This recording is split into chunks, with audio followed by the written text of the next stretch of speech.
비타민 C는 무엇이고 왜 중요할까요? 즉 신체의 정상적인 대사 과정에 필요한 필수 미량 영양소입니다. 양배추, 파프리카, 토마토, 채소 1g의 비타민 C를 섭취해서 좀 도움이 될 것 같다, 이런 저는 생각이 있어요.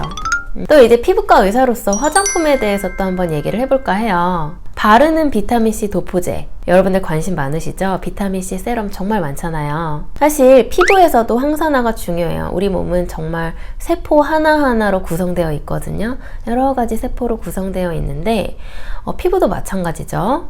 근데 피부는 어떤 손상을 받을까요? 바로 직사광선, 즉 자외선에 항상 노출돼 있어요. 자외선은 이제 각종 산화 스트레스를 통해서 피부에 이제 손상을 주죠. 즉 자외선은 우리 몸의 세포의 어떤 근간을 이루는 핵산, 단백질, 그리고 지질, 이런 것들을 산화시켜서 자유라디칼이라는 유해한 분자 물질을 만들어서 이런 세포들을 막 공격을 하게 되잖아요. 무지막지하게 막 공격을 하는데, 그렇게 공격을 당하면 정상 기능을 하던 세포는 그 기능을 많이 손상을 받아서 다치게 되고, 결국 광노화, 즉 우리가 얘기하는 주름, 잡티, 피부 늘어짐, 홍조, 이런 것들을 막 일으키고, 심지어는 피부암으로 이렇게 진행을 시키기도 하잖아요. 이 손상 프로세스에 대항할 수 있는 물질이 바로 항산화제인 비타민 C이니까 비타민 C를 밤에만 발라야 된다고 알고 계신 분들도 많으시지만, 사실은 저는 아침 저녁에 발라요. 아침에는 이제 UV에 대항하기 위해서, 저녁에는 항산화 효과를 위해서. 항산화 효과가 뭐가 좋냐? 잔주름이라든지, 그러니까 노화에 대해서 저항을 할 수 있기 때문에 계속 산화되는 거를 이제 막는 게 항산화잖아요. 그렇기 때문에 아침 저녁에 발라주고 있고, 물론 피부 상태에 따라서 좀 피부가 좀 따갑거나 뭐 그러면 이제 스킵하기도 하지만 발라주고 있습니다. 이전에 이렇게 비타민 C를 섭취만 했다면은 요즘에는 왜 바를까요? 피부에도 필요하니까.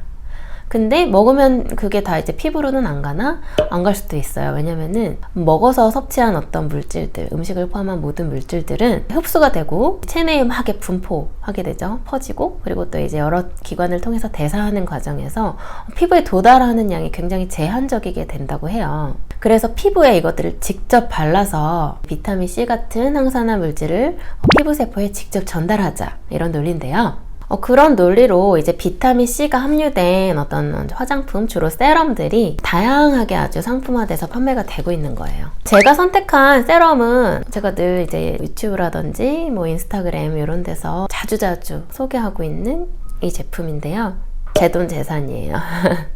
이 로레알사에서 나온 이제 스킨스티컬즈라는 브랜드의 비타민 C 세럼인데, 여기에 이제 메인 성분이 비타민 C, 즉 순수 아스코르빅산과 비타민 E, 토코페롤이에요. 그리고 이제 페룰산이죠. 다 피부에 이제 강력한 항산화 성분들인데요. 사실 이 적절하게 이제 산도가 이제 맞춰져서 만들어지게 되면은 광 손상에 대한 세포 보호 효과가 섭취로 가능했던 어떤 광 보호 효과보다 한 4배 정도 높다고 실험적으로 2003년도에 증명이 된 바가 있어요. 그리고 2년 후인 2005년도에 조금 더 순수하게 이 비타민 C랑 E가 정제되고 조금 더 안정화된 솔루션에 페룰산이라는 게 이제 조금 더 첨가가 돼서 피부에 도포했을 때 기존에 4배였잖아요. 근데 이제 기존의 C, E 복합체보다 페룰산이 더해졌을 때 많게는 한 8배까지 광 보호 효과, 자외선에 대한 세포 보호 효과가 증대된다고 또 실험적으로 입증돼서 논문까지 나온 바가 있어요. 최근에 이제 뭐 여러 유튜버 분들도 논문 베이스로 해가지고 화장품 설명 많이 하시잖아요. 그래서 그런지 이 논문 베이스 중에 하나로 굉장히 유명한 이 제품이 유난히 조금 더 주목을 받고 있고 유튜브나 이런 매체에 등장을 하고 있는데, 근거 중심 과학을 아주 선호할 수밖에 없는 직업을 가진 저 닥터 화이티도 마찬가지로 맨 처음에 이 화장품을 선택을 했을 때 논문 기반의 화장품이라 좀 신뢰가 가기 때문에 처음에 선택을 했었고, 바르다 보니까 진짜 좋고 촉촉하고 너무 좋아요. 그냥 뭐가 좋냐면은 이 말로 할 수 없는 이 촉촉함이 있고, 다른 어떤 보습제와 함께 발랐을 때 시너지, 좀 더 촉촉하게 이렇게 되는 그런 부분이 있고, 제가 이제 벌써 실제로 한 8년째 열심히 바르고 있는 화장품인데요. 홈케어로서 너무 괜찮은 제품인 것 같아요. 이제 사실 이 제품이 굉장히 고가예요. 그래서 저희 병원에서는 이제 관리실에서도 이제 쓰고 있어요. 실제로 레이저 후에 호관리에도 들어가는 바르는 화장품이에요. 가끔 아르바이트로 오시는 피부관리사 선생님들은 좀 놀라세요. 관리실에서 이렇게 실제로 비싼 화장품을 쓰면은 재료비가 너무 많이 들겠다고. 근데 진짜로 실제로 쓰고 있고 초음파 침투라든지 이런 걸로 발라드리거든요. 가장 비싼 프로그램에.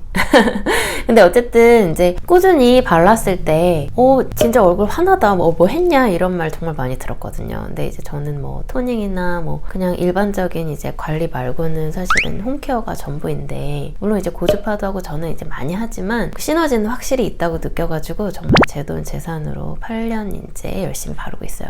2017년도? 2018년도부터 발랐으니까 8, 9, 10 18, 19, 20, 21, 22, 23, 24. 어쨌든 이제 전혀 저는 뭐 이 제품과 이해관계가 없음을 다시 한번 말씀드려요. 비타민C 사실 오늘 계속 비타민C 얘기했는데 이런 비타민 음료에도 비타민C가 500mg이나 들어있어요. 아무튼 이제 뭐 비타민C는 뭐 도처에 정말 이런 음료로도 이제 있고, 비타민C 뭐 잘 정제된 파우더도 있고 막 이런데, 일단 비타민C가 왜 중요한지, 이걸 안 먹었을 때 어떻게 되는지, 우리가 왜 이제 만들 수 없기 때문에 외부 섭취는 필요한데 얼마나 필요한지, 과량으로 흡수되면은 이제 정말 좋은지, 진짜 항암 효과가 있는지, 질병의 어떤 정말 치료 효과가 있는지, 생명이 위중한 중환자분들의 어떤 생존율을 정말 증가시키는지, 이런 거를 알고 섭취를 하면 좀 더 음미하면서 먹고 잘 느끼면서 화장품을 바를 수 있지 않을까요? 비타민C 화장품을 쓰는 이유, 보통 이제 화장품 바르는 거 되게 귀찮아하면서 바르시는 분들도 생각보다 많으시던데, 저는 되게 정성스럽게 바르거든요. 이게 나의 주름 하나를 생기지 않게 도와줄 거야. 이 비타민C 세럼을 바르면 오늘 하루 백옥 같은 피부를 유지할 수 있을 거야. 비타민C 이 화장품 바르면 나쁜 자외선의 어떤 효과로부터 내 피부가 보호될 거야. 이렇게 생각하면서 발라보시면 조금 더 피부가 건강하게 빛나는데 도움이 되지 않을까 하면서 오늘 촬영을 마치도록 하겠습니다. 오늘 시간도 유익하고 즐거웠기를 바라고요. 다음에도 재미있는 컨텐츠와 전문적인 피부 지식, 여러가지 좋은 지식으로 여러분들께 인사드리도록 하겠습니다. 지금까지 여러분의 피부 지치 피부과 전문의 닥터 화이트 박현정이었습니다. 감사합니다.